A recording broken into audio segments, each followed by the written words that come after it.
Let's take a look at example 4. In example 4, we're asked to evaluate the Laplace transform of the integral from 0 to t e to the tau sine of t minus tau d tau. And we just had that theorem from a moment ago that says the following, that the Laplace transform of the convolution of f of t with g of t, this is equal to the Laplace transform of f times the Laplace transform of g. When we look and see what we have here, this is actually the formula that's written. This is the convolution of the function e of t with the function sine of t,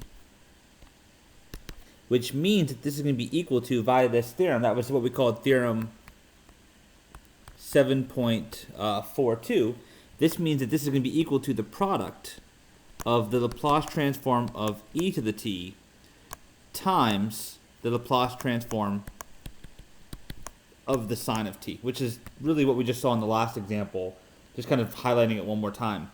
The Laplace transform of e to the t we know is 1 over s minus 1, and that's simply multiplying to the Laplace transform of the sine, which is 1 over s squared plus 1. So we get for our final answer 1 divided by s minus 1 times s squared plus 1. While we have theorem 7.42 up, we can also give the inverse form of it.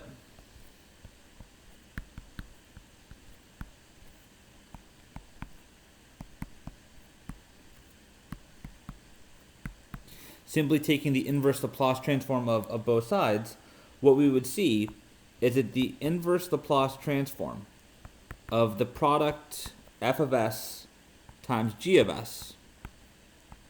So we have the product of the Laplace transform of f with the Laplace transform of g. This is equal to the convolution of f and g, which maybe I'll show the explicit dependence. Remember, that's a function of t, which is exactly what the inverse Laplace transform should end up returning us, which is a function of t. Let's use this theorem in order to work out the next example.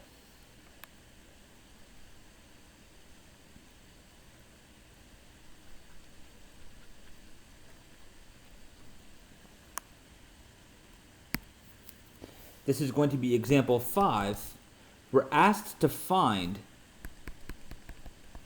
the inverse Laplace transform of 1 divided by s squared plus k squared squared. So let's kind of go ahead and work this one out. We can think of the thing on the inside as being the product of the Laplace transform, really of two functions, but really it's of one function with itself. This is 1 over s squared plus k squared to the first times 1 over s squared plus k squared. So we have this kind of product on the inside that's going on. If we think about, so this is what f of s is equal to. So f of s, and theorem, this inverse theorem. So f of s is equal to g of s, and this is simply equal to 1 over s squared plus k squared. We know that the actual function itself, so what are the two functions that are being convoluted here? Well, f of t, which is also equal to g of t, would be the inverse Laplace transform of whatever this thing is. 1 over s squared plus k squared. This looks like a sine. We would need to have, if this is k squared on the bottom, then we would need to have a k in the numerator. So we can multiply the top by k if we also multiply by a 1 over k on the outside. Okay. And then therefore this is equal to, we would have our 1 over k, the sine of kt. So that's our f of t and our g of t. And remember, from theorem 7.42, this thing is going to be equal to f convoluted with g. Okay. So let me write out again, what's the definition of convolution? It's the integral from 0 to t f of tau g of t minus tau d tau. F of tau, you're just simply replacing the t with tau, so not much to do here. It's going to be 1 over k. Whoops.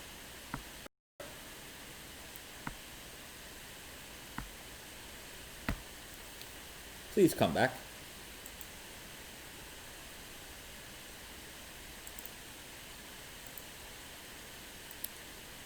Okay, we're back. So this is 1 over k, the sine of k tau, and then for g of t minus tau, that's going to be 1 over k times the sine of k times t minus tau.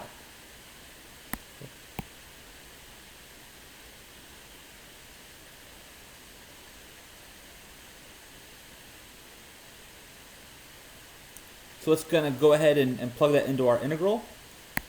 So what we have here, this is equal to the integral from 0 to t of 1 over k, the sine of k tau, times 1 over k, the sine of k t minus tau d tau. One of the things we can do to kind of help ourselves out is we can pull out that 1 over k squared.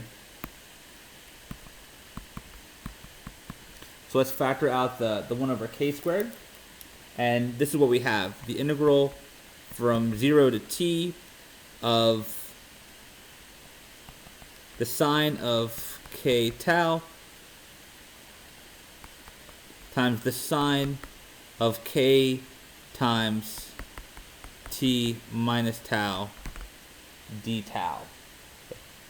And then from here, what we're going to do is we're going to try to kind of help ourselves out by using the following product to sum formula. So one of the things you might recall from trigonometry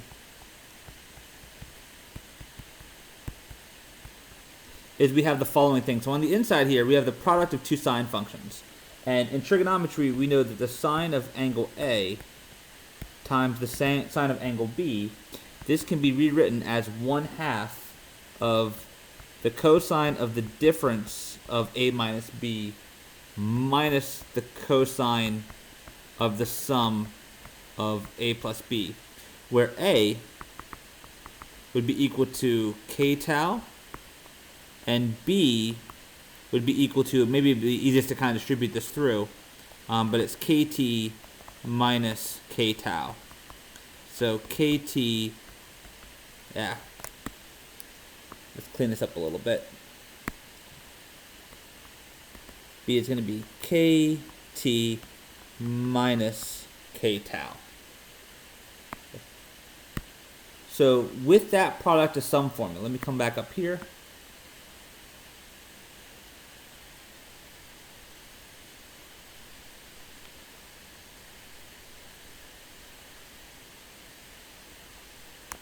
This is what we currently have. This is equal to, first of all, that 1/2 that you're seeing here, let's pull that all the way out to the front. So that's going to join the 1 over k squared. We're going to have a 1 over 2k squared, the integral from 0 to t. This is now going to be the cosine of k tau minus, be careful with your signs here, kt minus k tau minus the cosine of A, which is k tau, plus kt minus k tau d tau. Let's clean up the arguments of those cosines. This is the integral from 0 to t. We get the cosine of, this is going to be a what do we have here?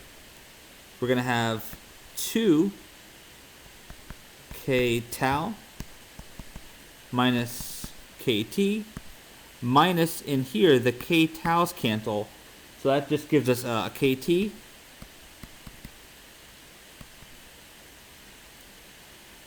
Integrated d tau.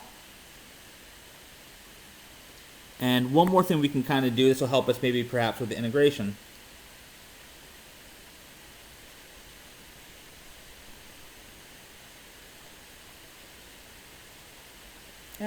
Now we'll leave it like this. This is perfectly fine. So we're now ready to go ahead and integrate this. So we have 1 over 2k squared. We can integrate these term by term. So this is going to be the integral from 0 to t, the cosine of 2k tau minus kt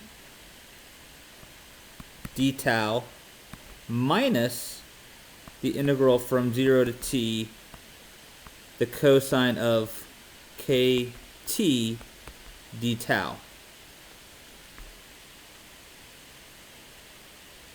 So what do we have here? For this one, we can do a basic u sub. Let u be 2k tau minus kt. Then the du would be equal to, again, it's the derivative with respect to tau. This would simply be 2k. So d tau. So we would need a 2k here. So we can put a 2k here if we also kind of go ahead and put a 1 over 2k on the outside. So this is equal to 1 over 2k squared bracket 1 over 2k. And let me go ahead. I'm actually going to change the bounds on this one. I haven't done that in a while. But the 2k d tau, 2k d tau is going to give us du. And then if tau went from 0 to t, then when t is equal to 0, plugging that into here, then u will be 2k, plugging tau into 0. Sorry, these were bounds in tau, because the integration was tau. My apologies. This is tau. When tau is equal to 0, you would plug that into here. We would see that u is going to be negative kt. So that would be our lower limit of integration. And then when tau is equal to t, which would be the upper limit, when tau is equal to t, we would get a 2kt minus kt, which would be a positive kt.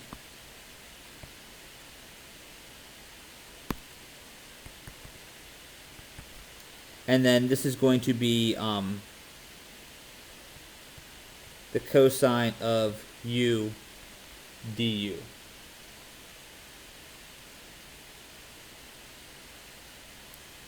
And then this term here, if we look at this term, this is constant with respect to tau, because it's a function of t, not tau. So this thing is just a constant. So when we integrate it, we get that constant times tau, which will be evaluated from 0 to t.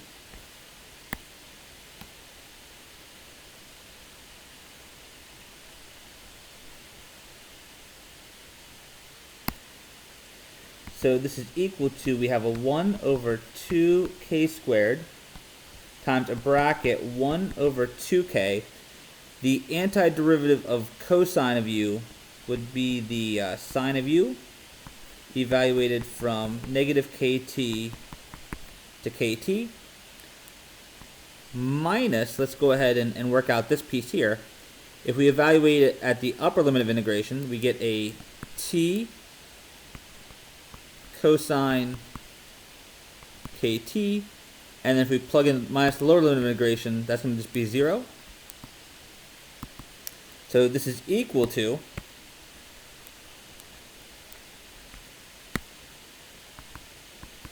(1 over 2k squared) times 1 over 2k.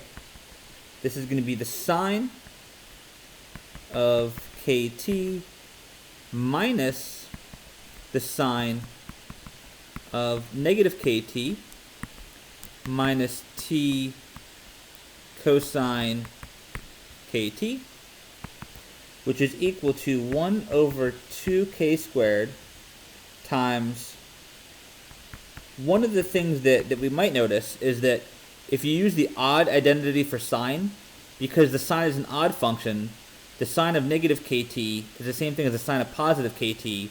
So this is like really minus a negative sine kt, which is going to give us a 2 sine kt minus t cosine kt. These twos cancel, and if I distribute the 1 over k squared in, after all of that, we finally come up with 1 over 2k cubed, the sine of kt, minus 1 over 2k squared t cosine kt. And so there you have it. We've been able to find our inverse Laplace transform of 1 divided by s squared plus k squared squared. Don't get lost necessarily in the details. I feel like a lot of you might kind of look at this and be like, oh my goodness, this is really complex. The theorem itself was really easy.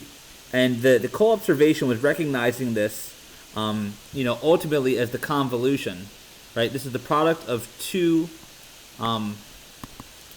Laplace transforms. It was the Laplace transform of some function f of s times some function g of s. And the key is we're recognizing that as the convolution of the function f of t and g of t. This thing just required a little bit of work because obviously it's an integration, and we all know that integration sometimes takes a little bit of time. But the new stuff, the stuff that's new to our differential equations class, it's a pretty beautiful theorem.